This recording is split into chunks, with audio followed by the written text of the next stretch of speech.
ಬಾಗಲಕೋಟೆ ತಲುಪ್ತಾ ಇದೆ ದಾವಣಗೆರೆ ಬಂಡಾಯದ ಕಿಚ್ಚು. ಸಚಿವ ಜಮೀರ್ ಅವರನ್ನ ಪ್ರಚಾರಕ್ಕೆ ಕರ್ಕೊಂಬನ್ನಿ ಅಂತ ಹೇಳಿ ಇದೀಗ ಒತ್ತಾಯ ಕೇಳಿ ಬರ್ತಾ ಇದೆ. ಅಸಮಾಧಾನಗೊಂಡಿರುವಂತಹ ಮುಸ್ಲಿಂ ಮುಖಂಡರು ಹೇಗೆ ಮನವೊಲಿಕೆ ಮಾಡಲಾಗುತ್ತೆ? ಈಗ ಬಾಗಲಕೋಟೆಯಲ್ಲಿ ಸಿಎಂ ಭೇಟಿಯಾಗಿದ್ದಾರೆ ಮುಸ್ಲಿಂ ಲೀಡರ್ಸ್. ದಾವಣಗೆರೆಯ ಕಿಚ್ಚು ಈಗ ಬಾಗಲಕೋಟೆಯವರೆಗೂ ತಲುಪ್ತಾ ಇದೆ. ಹಾಗಾಗಿ ದಿಢೀರಾಗಿ ಮುಸ್ಲಿಂ ಮುಖಂಡರು ಸಿಎಂನ ಭೇಟಿಯಾಗಿದ್ದಾರೆ. ಜಾಫರ್ ಬೇಪಾರಿ ಜಬ್ಬಾರ್ ನೇತೃತ್ವದ ಮುಸ್ಲಿಂ ಮುಖಂಡರ ತಂಡ ಇದು ಸಚಿವ ಜಮೀರ್ ಜೊತೆಗೆ ಸಭೆ ನಡೆಸಿ ಕ್ಷೇತ್ರಕ್ಕೆ ಕರೆಸಿ ಅಂತೇಳಿ ಬೇಡಿಕೆ ಇಟ್ಟಿದ್ದಾರೆ. ನಿಮ್ಮ ಏನೇ ಸಮಸ್ಯೆ ಇದ್ರೂ ನಾನೇ ಬಗೆಹರಿಸ್ತೀನಿ ಅಂತ ಹೇಳಿ ಸಿಎಂ ಹೇಳಿದ್ದಾರೆ. ಜಮೀರ್ ಅಹಮದ್ ಕೇಳಾಗ್ ಹೋಗಿದ್ದಾರೆ. ಅಲ್ಲೂ ಕೂಡ ಚುನಾವಣೆಯ ಪ್ರಚಾರದಲ್ಲಿದ್ದಾರೆ. ಏಪ್ರಿಲ್ 4ರಂದು ಬರ್ತಾರೆ. ಬಾಗಲಕೋಟೆ ಸಭೆ ನಡೆಸೋಣ, ಸಮಸ್ಯೆ ಬಗ್ಗೆ ಎಲ್ಲವೂ ಕೂಡ ಪರಿಹಾರವನ್ನ ಕಂಡುಕೊಳ್ಳೋಣ ಅಂತ ಹೇಳಿ ಸಿಎಂ ಮೇಲೆ ಭರವಸೆಯನ್ನ ಕೊಟ್ಟಿದ್ದಾರೆ. ದಿಢೀರಾಗಿ ಈಗ ಸಿಎಂ ಸಿದ್ದರಾಮಯ್ಯ ಅವರನ್ನ ಭೇಟಿಯಾಗಿರುವಂಥದ್ದು ಕೆಲವೊಂದು ಮುಸ್ಲಿಂ ನಾಯಕರು. ಹಾಗಾಗಿ ಸಚಿವ ಜಮೀರ್ ಅಹಮದ್ ಅವರನ್ನ ಪ್ರಚಾರಕ್ಕೆ ಕರ್ಕೊಂಬನ್ನಿ ಅಂತ ಹೇಳಿ ಬೇಡಿಕೆ ಇಟ್ಟಿದ್ದಾರೆ ಸಿಎಂ ಮುಂದೆ. 6, 7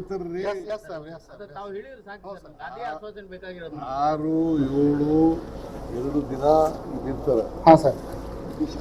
ಒಂದು ದಿನ ಮಾತ್ರ ದಾವಣಗೆರೆಯಲ್ಲಿ ಇರ್ತಾರೆ. 4ರವರೆಗೂ ಕೇರಳದಲ್ಲಿ ಇರ್ತಾರೆ. 5ನೇ ತಾರೀಕು ದಾವಣಗೆರೆ, 6, 7 ಬಾಲಿ. Thank you sir.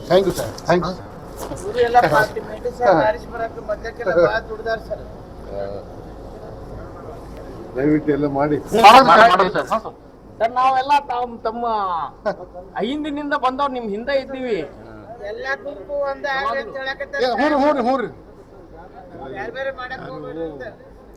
ಹೀಗೆ ಸಚಿವ ಜಮೀರ್ ಅಹಮದ್ ಅವರನ್ನ ಈ ಒಂದು ಉಪಚುನಾವಣೆಯ ಪ್ರಚಾರಕ್ಕೆ ಕರ್ಕೊಂಬನ್ನಿ, ಸಭೆ ನಡೆಸಿ ಅಂತ ಹೇಳಿ ಮುಸ್ಲಿಂ ಮುಖಂಡರು ದಿಢೀರಾಗಿ ಸಿಎಂ ಸಿದ್ದರಾಮಯ್ಯ ಅವರನ್ನ ಭೇಟಿಯಾಗಿದ್ದಾರೆ. ಸಚಿವ ಜಮೀರ್ ಜೊತೆ ಸಭೆ ನಡೆಸಿ ಯಾಕೆ ಅವ್ರು ಬರ್ತಾ ಇಲ್ಲ ಪ್ರಚಾರಕ್ಕೆ, ದಾವಣಗೆರೆ ಪ್ರಚಾರಕ್ಕೋಸ್ಕರ ಬಹಳ ಅವರು ಹಿಂದೇಟ್ ಆಗ್ತಾ ಇದ್ದಾರೆ ಯಾಕೆ ಅಂತ ಹೇಳಿ ಆ ಸಂದರ್ಭದಲ್ಲಿ ಸಿಎಂ ಸಿದ್ದರಾಮಯ್ಯ ಒಂದು ಭರವಸೆ ಕೊಟ್ಟಿದ್ದಾರೆ. ಜಮೀರ್ ಅಹಮದ್ ಈಗ ಸದ್ಯಕ್ಕೆ ಕೇರಳ ಚುನಾವಣೆಯ ಪ್ರಚಾರಗಳಲ್ಲಿ ಬ್ಯುಸಿ ಆಗಿದ್ದಾರೆ, ಬರ್ತಾರೆ. ಅವ್ರು ಬಂದ ನಂತರ ಇಲ್ಲಿ ಸಭೆ ಮಾಡೋಣ, ನಿಮ್ಮ ಏನೆಲ್ಲ ಸಮಸ್ಯೆ ಆಗ್ತಾ ಇದೆಯಲ್ಲ ಎಲ್ಲಾ ಸಮಸ್ಯೆಗಳನ್ನ ಬಗೆಹರಿಸ್ತೀನಿ ಅಂತ ಹೇಳಿ ಇಲ್ಲಿ ಸಿಎಂ ಸಿದ್ದರಾಮಯ್ಯ ಅವರು ಒಂದು ಭರವಸೆಯನ್ನ ಕೊಟ್ಟಿದ್ದಾರೆ. ಮುಸ್ಲಿಂ ಮುಖಂಡರು ಅಸಮಾಧಾನಗೊಂಡಿದ್ರು. ಈ ಸಂದರ್ಭದಲ್ಲಿ ಸಿಎಂ ಸಿದ್ದರಾಮಯ್ಯ ಅವರನ್ನ ದಿಢೀರಾಗಿ ಮುಸ್ಲಿಂ ಲೀಡರ್ಸ್ ಮೀಟ್ ಮಾಡಿದ್ದಾರೆ, ಭೇಟಿಯಾಗಿದ್ದಾರೆ. ಈ ಸಂದರ್ಭದಲ್ಲಿ ಈ ರೀತಿಯಾಗಿ ಬೇಡಿಕೆಯನ್ನ ಇಟ್ಟಿದ್ದಾರೆ. ಯಾಕೆ ಸಚಿವ ಜಮೀರ್ ಅಹಮದ್ ಅವರು ಪ್ರಚಾರಕ್ಕೆ ಬರ್ತಾ ಇಲ್ಲ? ಅದರಲ್ಲೂ ಕೂಡ ದಾವಣಗೆರೆ ಉಪಚುನಾವಣೆಗೆ ಒಮ್ಮೆಯೂ ಕೂಡ ಅವರು ಅಲ್ಲಿ ಪ್ರಚಾರಕ್ಕೆ ಬರಲಿಲ್ಲ.